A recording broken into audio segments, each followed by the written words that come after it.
everyone. These days we'll keep talking about giftedness of students, and I agree that teachers' help is one of the key factors of students from high potential to high achievement, especially in my Japanese language teaching area. Therefore, the most important thing is to identify who would be the potential talented individual. In this presentation, I will briefly introduce giftedness and identification instruments in relation to researches and studies. How to identify whether a person is gifted or not.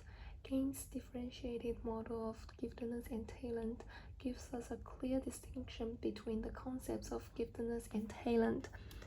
Both giftedness and talent are able to achieve at least the top 10% of each peers.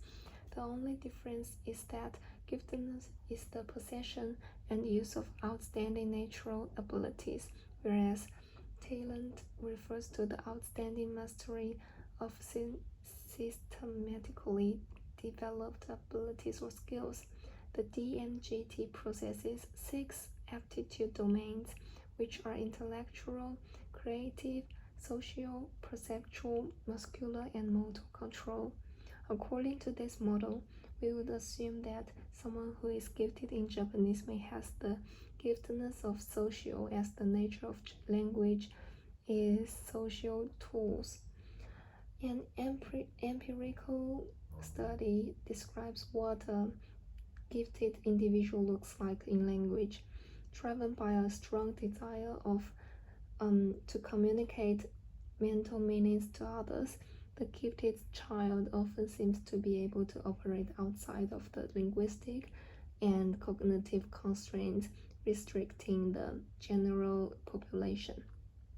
Here's an example of a language gifted person, Bella, a 4-year-old polyglot.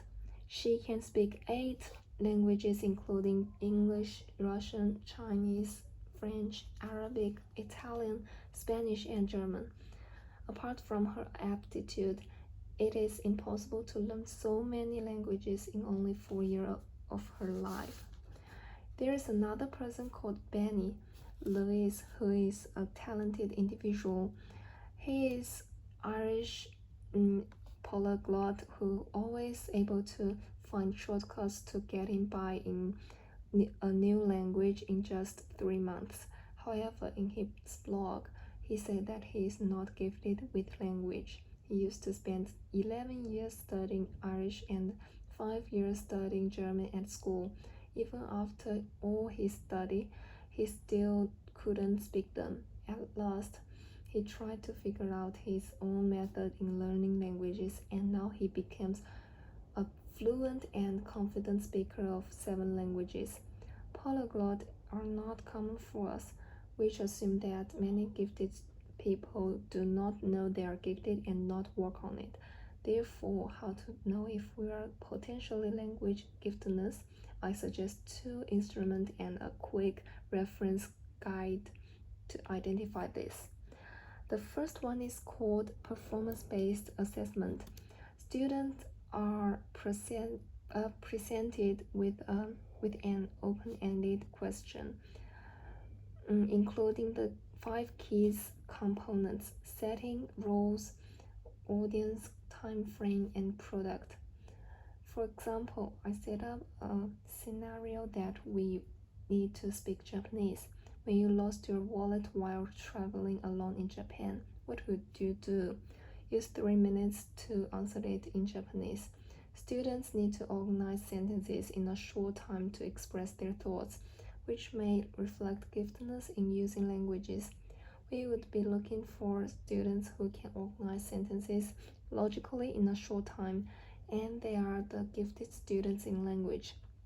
There is one thing to mention, that some gifted students may be underachievement in this assessment for many reasons. Ray says the most common component of the various definitions of underachievement is gifted students involved on identifying a discrepancy between ability and achievement. Good performance equals high ability, whereas bad performance does not equal to low ability. For example, there may be a language gifted student who does not have any interest in language. The second instrument that I suggest is parenting nomination. Research shows that parents need to be involved in the identification process if we are to gain a whole picture of the child. They are more likely to know when particular areas of strength are most evident, and this can be very useful aid to the identification process. Where is an example of parent checklist item? In order to fully explore students' giftedness, a comprehensive and ongoing assessment need to be provided to check their process. I create a quick guide outline to help screen all students for the giftedness. Step 1. We collected the checklist from parents' nomination to know their attitude towards Japanese language learning and their current level of Japanese language. Step 2. We can observe their characteristics to screen their giftedness. People with a gift of language tend to have good memories, association, imitation, and even extroversion and sociability. Certainly, we have to avoid stereotypes during the observation. Step 3 is the performance-based assessment. I think it is very useful and challenging to test students' language progress. I expected that only a few of students who can considered as top 10% are able to complete this assessment without any help. This will efficiently identify who are gifted in language. Overall, all of these instruments are giving us a better understanding of the student's personal conditions and thus better tailor our teaching programs to them.